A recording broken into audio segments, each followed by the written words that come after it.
Yeah, guys. Y'all know what it is. Y'all heard what I said, Wrestling Pod. These will be top and they don't want none. Sorry for the delay, guys. Due to a lot of technical difficulties, we haven't been able to get our actual live podcast up and running. But you know we've been keeping you updated on all the wrestling we've been watching. Yes, sir. And you know what we just had? No, I mean, do you really know what we just had? We had perhaps the best pay-per-view of the year so far. Possibly will be the best pay-per-view, unless they outdo themselves. We had All Elite Wrestling's Double or Nothing, and it emanated from Daly's Place in Jacksonville, Florida, for full capacity crowd for the first time. Yes, we're going to start off with the buy-in match. This wasn't even told to us on the match card, but it was the NWA Women's Champion defending her title, Serena Deeb, against the former All Elite Wrestling Women's Champion, Riho. And guys, this was a pretty good damn match that wasn't even on the main card. At the end, with the help of the Serenity Lock, Deeb retains her title. But guys, this was a hell of a match. How you guys feel about this? It was a pretty good match. Serena is shown that she may be one of the best women wrestling in the world. And she lost her title, right, and retained it. And this is a good match, putting up against one of the best in the world that already had the AEW Women's title in Rio. I'm also glad that they've been showcasing the NWA titles more on AEW. You're seeing they keep having, probably like a 7th time having a title match, defend the title. And it was a pretty good, it was long too. Yeah, that's good. Since AEW said they keep wanting to showcase the woman, they give the woman more push, give them lefty matches, and that's what they did on the buy-in.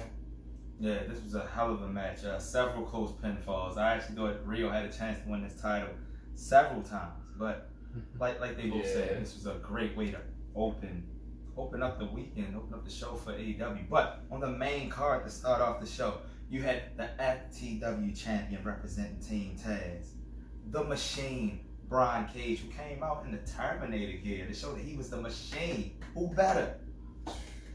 Brian Cage, he was going up against Hangman Adam Page. These guys squared off just last week, and Cage got the big win. So seeing if he could retain that momentum.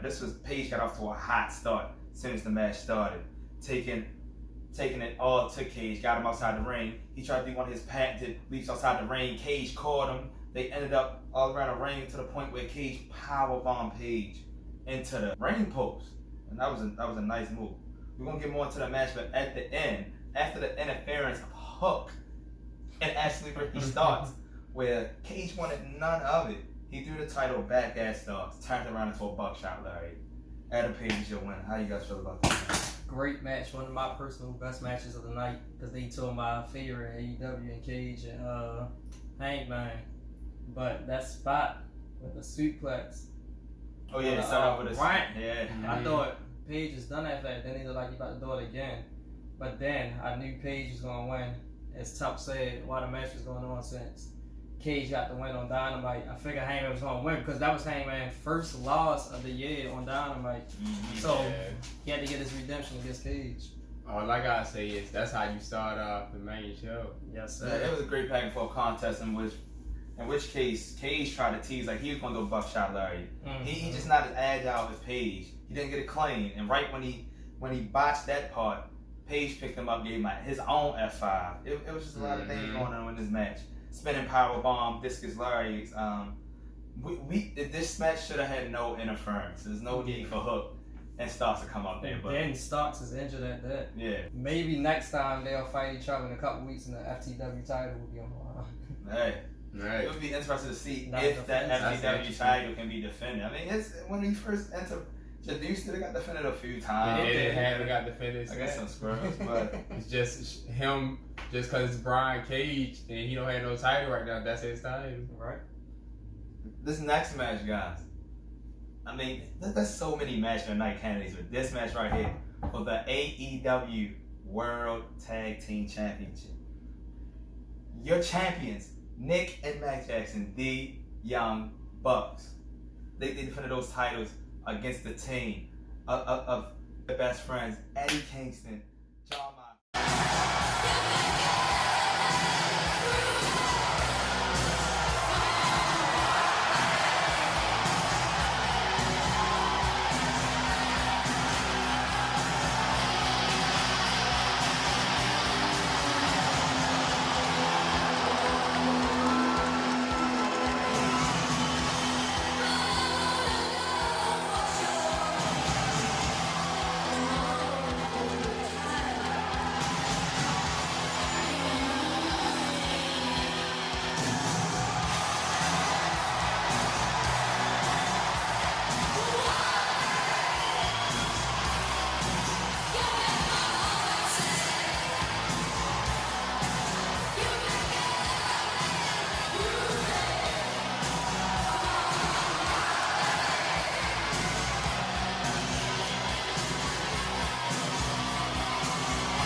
going on for well over a month now. Ever since Omega took the title from Moxley and Kingston came out to stop him. But man, this match right here, this is a spectacle. This is a masterpiece. And I just want to give a kudos to the young fucking Bucks because they did everything in this match perfectly. From their character to the disrespect to the legends. They acted like Macho Man. They went at Moxley, tried to do the shield bomb. I mean, there's some Hogan in there. You had some Hogan, some Shawn Michaels. You had a Piper Pope. They was giving us everything. Hella energy. As soon as they got they patented boom with the streamers, Mox and Kingston, they went right at him. They wasn't playing no games with him. Match didn't even start yet. Let's not forget the energy of Mox and Kingston coming to the ring carrying the Dior Jordans from Nick and Mag Jackson. The crowd was just wild. They was jamming the wild thing. You could tell the crowd was good to be back. But this was a good ass match. At the end, after 4 BTE triggers from the Bucks, they took out Mox. They retained their titles, but there was a lot of shit that went on in this match. You guys will talk about this. Like we said at the beginning, when Kingston and Mox, they straight jumped in and they started going at it from the start. And then you had everybody jumping all over the place. Yeah, there was a few suicide dives from Moxley, Kingston, Moxley outside the ring drinking beer. And the guy that's with the Young Bucks. Oh, Brandon Cutler got his ass beat for a quick second for interfering in the match. And then, Nick. I forgot, I think it was Nick. Used the aerosol on Moxley and didn't hit him. Then you could see Moxley cut himself open. Yeah. Masterful artistry from Mox, holding and hiding the blade to make sure the casuals didn't know he was cutting himself open, but he did that masterfully. But as Darren said, right after that, Gallows and Anderson came out, and Cass came out, jumped on Carl Anderson to try to intervene with everything that was going on there. And you had the Meltzer driver on Mox outside the stage. Yeah, that was outside the ring. That was my best part of the match. Like I said, after that, they tried to get Mox with the shield bomb after putting the fist together in the middle. Mox wasn't having none of that. He got the quick tag to Eddie Kingston. They isolated Matt, and they did what Excalibur called a Dior's Day device, using one of the Air Jordan Dior ones to do a Doomsday device. He had 3 of them in his hand. That was a beautiful move. Right after that, you got a paradigm shift on Nick. He got saved. There was nothing but close pinfalls the last 5-10 minutes of this match. But they was working on Eddie Kingston's knee so much that after numerous super fucking kicks to Eddie Kingston's mid-range and his body and knees, he got taken out. Mox was by himself. He couldn't do nothing with the BTE triggers. This was a hell of a damn match. Damn. You already know, Young Bucks, best tag team in the world. The Young Bucks. Our next match, the Casino Battle Royal. I'm really not going into all the rules because this is like at least the 3rd, 4th Casino Battle Royal they done had. If you don't know about it now, you better get to it. There's 4 suits, hearts, your diamonds, your clubs, your speeds. 5 people in each group, they come out separately, and then you got a joke. Boom. So started off with the guy who outworks everybody. Christian Cage started off his group with the 3rd eye Matt Sydal, Max Caster, the natural Dustin Rhodes, and my guy who gets absolutely no bump, Powerhouse Hobbs.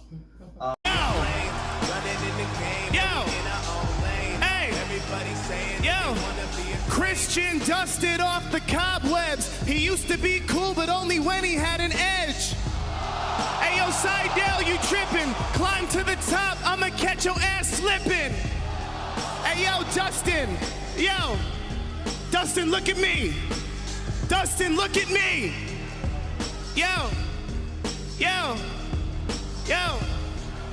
It's Dustin in the place, but you're so ugly you should paint your whole face. You know I'm so great, double or nothing, this is my showcase. Right side, come on. Left side, what up? And to the commentary team, and now scream! Well, that's one way to make an entrance. That's not a good way to make a lot of friends, though, in a battle royal. I like the Rat Max cast that came out with. He started off real nice, but he did a low blow to man side down, got my man side out of there. I ain't like that. But the next crew came in with the Hardy Family Office, Big Money Mac, and Isaiah Cassie, who was, and they came out together. They were. Oh, so Yeah. both of them was They came out together. Penta El Zero Miedo, number 10 of the Dark Order, and Jungle Boy. They all come out next. Quickly, number 10 gets out of there. They get Dustin Rhodes out. He comes out. That includes the Varsity Blondes. What's that dude, Camarato, with all the hair? Mad Camarato. Yeah, he comes out. Boom, boom. Anthony Bowen. Yeah. And don't forget my man Pentagon had a Joker. Yeah, he did have the Joker, and he was mushing people with his Miedos every time. I don't know if anybody got more work than Penny in that match. I just want to know, why do y'all like Jungle Boy's song so much, people? Nothing wrong with Jungle Boy, but that That shit was still playing when Pentagon mushed him. But we also had the last crew come out, which had Shotty Lee Johnson, Subscribe. Mark Quinn, QT Marshall, Scrub Stuff. But then we had our Joker. I forgot he was even in the match. Our Joker, which was Leo Rush. He came in, he got a good rush in, but he got taken out quick. He Man, Yeah. We had some epic Christian in here tonight. Christian was, however he needed to get the win, that's what he was willing to do. He didn't give a damn until it got down to our last three, which was Matt Hardy, Christian, and Jungle Boy. You know Matt Hardy didn't really want a lot. Matt Hardy wanted to double team with Christian to get Jungle Boy. That didn't work. Christian threw him right out the ring. We got Christian and Jungle Boy.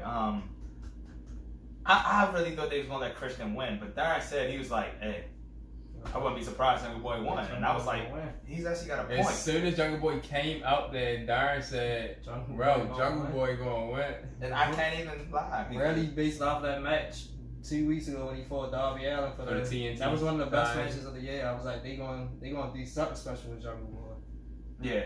And it's like, in Excalibur's words, sometimes you just gotta give the people what they want. And Jungle Boy ends up winning this match first. They both go over the top rope after a couple teases. Christian throws Jungle Boy to the ring post. He swings around to the other side, gets back in the ring. Christian's fucking upset. Christian tries to go after a couple moves, a couple kill switches. Then work.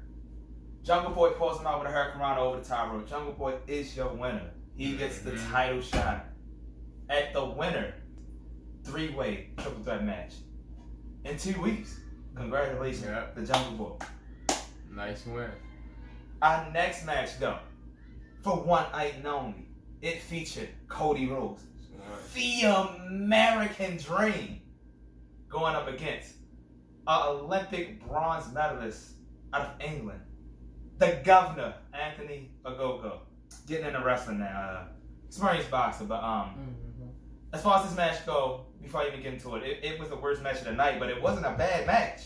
It wasn't a bad match at all. It was a little sloppy from Ogogo, but as Cody has to do all the time, Cody knows how to carry a match, you know how to keep it interesting. Ogogo has some nice moves, you can tell he know how to wrestle, but he just needs some time. At the end, with a vertebrae, we didn't get a crossroads, but with a vertebrae, Cody Rhodes wins this match. Nice, decent lefty match. How you guys feel about this? I feel like you said, it was a worst match of the night, but it wasn't a bad match. It wasn't a bad match. I feel like Cody does a good job of putting others over. Definitely. I feel like what is Ogogo second match? Third match. He's 2-0. And he was doing some nice suplexes and stuff, but he was a little slow getting into what he really wanted to do after he did a moveset. Yeah. But Cody, he kept the match going with Cody, and Cody got the win. But it's a good showing for like you saying, Cody, like y'all said, Cody was navigating the match, and like you said, Ogogo had some decent moveset, but you can tell that he's inexperienced as a professional wrestler because a couple times where he didn't know that Cody's arm was under the rope and everything, but Cody he kept him going through it, and he came out with the win. But a good thing for Ogogo is that he did get the lead most of the match top, beating down Cody. Yep. And I mean, I don't know what's going to be good going forward for him, but I mean, having him be in the mix with a guy like Cody and having a lengthy match, I mean, it's promising to see what they can do with him going forward. So that's interesting. I mean, to me, this does nothing to help Cody. I mean, I don't think Cody damn cares. Cody has the babies on the way. Cody's gonna disappear for a while anyway. He's gonna be in the back. He's not gonna be in the ring. He's just happy to be in front of Vegas fans. just still with this putting to bed the storyline with QT Marshall leaving them Nightmare family. Yeah. QT was upset. You can tell at the end. There was a few times when I go and do names right, and they just showed QT like, what the hell did I get myself into? But his own group. With them, 3 people? Yeah. I mean, we're gonna see. Our next match was gonna be an interesting round, as they don't want to say 2 behemoths, but the TNT Championship. Who would be the face? It was the Murder Hawk Monster, Lance Archer, going up against the best man, the face of TNT, the TNT champion, Miro. And they came out, both guys aggressive. First of all, the Murder Hawk Monster, he came out, grabbed motherfucking Justin Roberts. Justin Roberts was shook. He didn't even want to finish the intro no more. Lance Archer be hyped every time he come out. You gotta love it. As soon as Miro was about to get in the ring, he just dived over the top rope just to get the match started. They worked their way around the ring until Miro was able to get himself settled and get back into the match. But at the end of the match, after a few attempts of the game over and a couple of knees to the back of Lance Archer, he put it in deep and he crossed his legs on Archer and they labeled it a pass out on Archer. Still your champion, the best man Miro. How y'all guys feel about this? Good match. Miro got the job done. 2 behemoths. Miro is showing why he's one of the best in the business. Yeah, like this victory going up against somebody like Lance Archer. I feel like Miro, he was boasting in the hype of the fans and knowing that he's finally in a limelight with a title to show why he hasn't been able to get the pushes he's deserved in his career. You know, he kept stopping in the match, trying to hype the crowd up and whatnot. Yeah, he did. At the end of the match, Jake comes out, which we presume to be a snake. I don't know if it's moving or not. Miro caught him, grabbed the bag, tossed it all the way out, grabbed Jake in the ring, hit him one time, and then that's when the Murder Hawk Monster got mad. He tried to deliver a blackout. It didn't work. He got hit with a couple roundhouse kicks until it was time for game over. And he just never been able to accomplish what we wanted. But this was a damn good match from 2 big guys. Also to mention, Darren saying that showcasing Miro is one of the best wrestlers, and him going up against Lance Archer shows that too.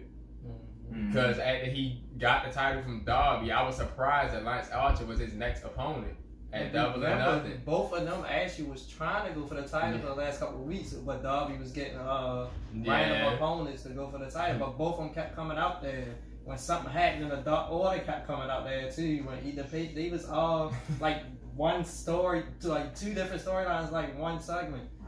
And Lance Archer was always pop up when Miro popped up with Darby Allin. And guess it was what? like he was helping Darby and Sting or something. Yeah. But still trying to act like he didn't like Sting and stuff. Yeah. And guess what? Y'all remember a few videos ago, we was talking about how Miro wasn't doing nothing. There we go. Now he doing something. Our next match was one of my personal favorites because I was ready for a title change. For the bigger All Elite Wrestling Women's Championship. You had your longest reigning Women's Champion Hikaru Shida at 370 something days. Defending that title as she's went through everybody. Defending it finally against the first woman ever signed to All Elite Wrestling. Yep. The Doctor, Britt Baker, DMD, in this one-on-one contest for the title. And this was good. I like this one. There was several pinfalls. I think this match probably had more close pinfalls than any other match on the card. Shida near the end went for her patented Falcon's Arrow, and it was a little sloppy. It looked like a Goldberg jackhammer against the Undertaker. But this didn't help her because Britt was able to kick out. And at the end, Britt locked in that lockjaw. And once she got the hand extended over the mouth, Shida was trying, but she ended up tapping. Finally, your new All Elite Women's Champion, Hikaru Shida. How did you guys feel about this one, guys? Finally, Shida lost the title. Finally. I thought Britt Baker was due to have the title a long time ago, but she got hurt. Yeah. But now she came back. I felt like it was a pretty good match and all that great, because towards the end, the last 10 minutes, it seemed like they were just slugging it out. Yeah. It was just sluggish. And Britt Baker kept trying to lock in the lockjaw, but then Sheila kept blocking like, I'm not losing this title. She's not making me tap. Like, soon as then she a felt lot of that times she couldn't even get to the ropes. Britt just let her go and stopped. It's like they just started lagging towards the end. Yeah, but then when they got back up, she got the Falcon Arrow kicked out, got the last shot to the back of the head. Yeah. But I did like that at the end. The last 5 minutes they did. Man, he was the last 5 minutes. It out at the They end. were kicking out They was from kicking out from everything. everything. Like, there was a last shot to the back of the head. That was some shining wizards. That was some neck breakers. I thought I might have got a Panama Sunrise, but that was too much. That was too much. Anyway. And then she got the wicked stepsister on the belt. Oh yeah, nice. And then that's when she did the lockjaw. Remember, didn't she get the lockjaw after a pinfall? As soon as the pinfall, she did straight transition into the lockjaw. Yeah, she had it, but I think because she was doing a roll up pin and then she switched into the lockjaw. Because what's her name? That was that one reversal part that you was about to say. When she hit her with the crutch. When Rebel hit Britt. Oh yeah, don't forget the Rebel guy. But then she helped get it back because she got up on an apron. He was like, what is she the training for now? And Britt Baker tried to hit Sheeta with the belt, but Sheeta blocked it, and she super kicked. Yeah. Yeah. And then that's what really led to the victory. Alright. Not much I can say. So congratulations to Britt Baker. Also, we seen Tony. As much as y'all bicker and fight, that was a nice moment to see Skiabone, my guy Shivani, come in there and congratulate Britt Baker. Congratulations also the new AEW Women's title. Yeah, it's not as big as we still wanted to do, but that first title, about time. I think Sheeta was even happy when y'all run that out and switch it out for her. She was like, thank you. Somebody had to complain. At least she had it for a couple of days. Yeah. A week. That was one of my favorite matches though, right there, guys. Our next match was a tag team match, and it pitted the Men of the Year, the team of All Ego, Ethan Page, and the face of the Revolution, Scorpio Sky. These guys have just been thinking they tough lately, you know, Scorpio. I don't know why he just feel like he just forget SCU, he's gonna get his own thing, gonna be. Anyway, they went up against the former TNT champion, Darby Allin, and his mentor, the Icon, Sting, in this tag team match. That was an icon tonight. Let me just tell you, usually when fans cheer, you still got it. They just being respectful to the legend. But goddamn it, he Sting still got it. Let me tell you. He can't take this. Are you kidding me? Oh, wait, Scorpio's. Oh my God! Good God Almighty! He popped back up. He popped back up.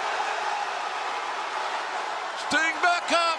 The adrenaline must be overwhelming to him, and Scorpio Sky feels something. Soon he will see something that he doesn't want to face.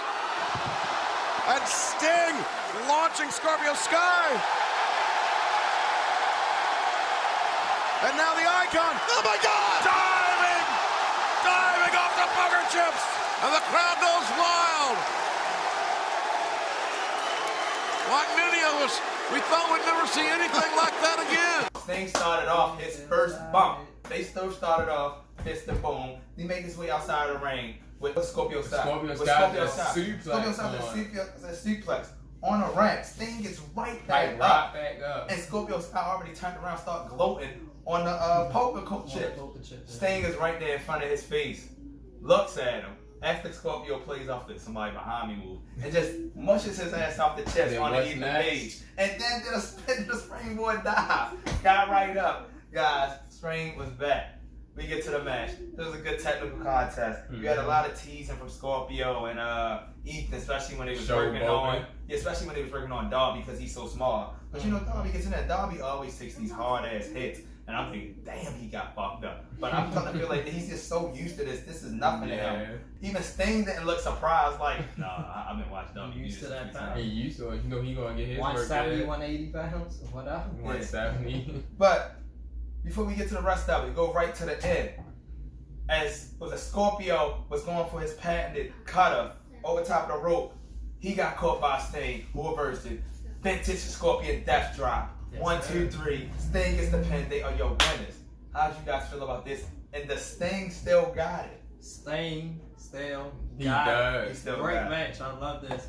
My man Sting look good. I like the match. Like Dee said, it's a good technical match. Also throughout the match, You had the one spot when Ethan Page threw Darby Oh, out the ring into the day. Completely threw him into the crowd. That was nice. It looked like his leg got caught maybe a little bit. And I think that's why he was really. And he almost got When he was. He almost got counted out. Sting was trying to pick him up, put him in the ring, but Darby still got his own shot in the ring. That's not to mention, as we said, and as the fans said, Sting still got it. You had some nice Stinger splashes. Oh, a nice board.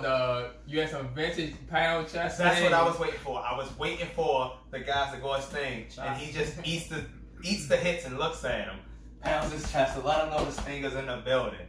I loved it. He got a Scorpion Deathlock. And then you had the one spot when he was in the Scorpion Deathlock, and then Darby hopped into the submission holds. Yep. But then Scorpio stopped with the heel hook on Darby. And then Ethan Page and Darby had to slap each other back. And then poking each other in the eye, and they wouldn't stop. So Darby started count to the 4-5 count, and then she had to push Sting off the Scorpion Deathlock. I mean, this was a damn good match. All I'm saying for a guy, that'd be 61, 62. I've never seen a guy look that good in a match. And this wasn't one of those matches where he just stood outside the ring for the 15 minutes and just came in for the 5 quick minutes of fury like Roman for the win.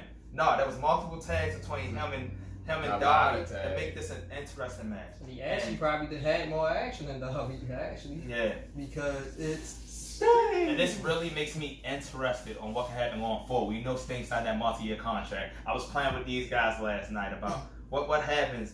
What if Sting on his multi-year deal, near the end of this deal, we get a surprise appearance out of Undertaker, out of nowhere. He says, fuck his Legends deal. He probably going to the Hall of Fame next year. So once he gets his Hall of Fame, there's nothing much else Vince can take from him.